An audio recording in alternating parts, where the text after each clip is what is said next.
بسم الله الرحمن الرحيم. يا أيها المزمل قم الليل إلا قليلا نصفه أو انقص منه قليلا أو زد عليه ورتل القرآن ترتيلا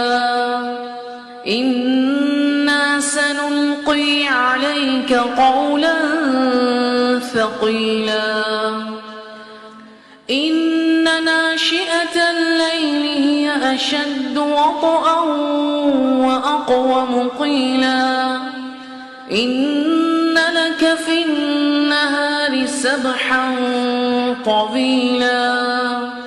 واذكر اسم ربك وتبتل إليه تبتيلا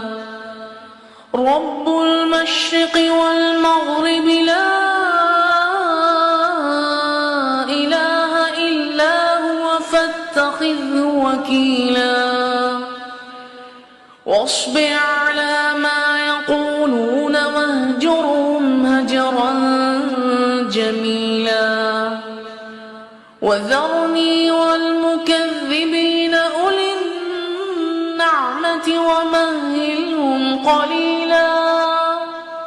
إن لدينا أنكالا وجحيما وطعاما ذا غصة وعذابا أليما يوم ترجف الأرض والجبال وكانت الجبال كثيبا مهيلا إنا أرسلنا إليكم رسولا شاهدا عليكم كما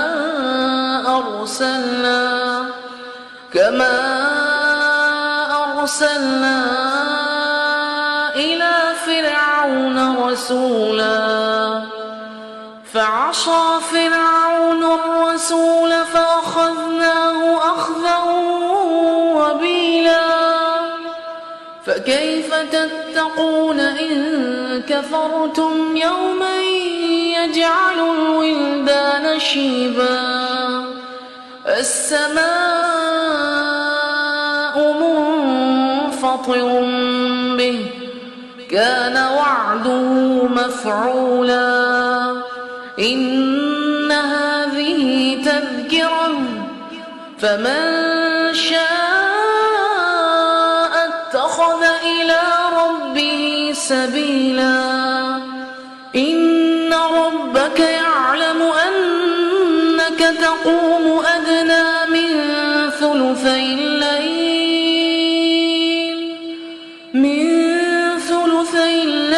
ونصفه وثلثه وطائفة من الذين معك والله يقدر الليل والنهار علم أن لن تحصوه فتاب عليكم فاقرؤوا ما تيسر من القرآن علم أن سيكون منكم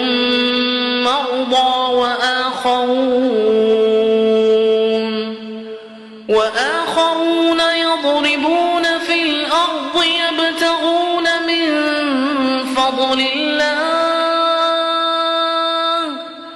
وآخرون يقاتلون في سبيل الله فاقرؤوا ما تيسر منه وأقيموا الصلاة وآتوا الزكاة وأقرضوا الله قرضا حسنا وما تقدموا لأنفسكم من خير تجدوه عند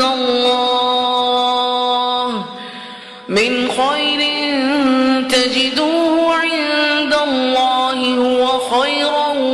وأعظم أجرا واستغفروا الله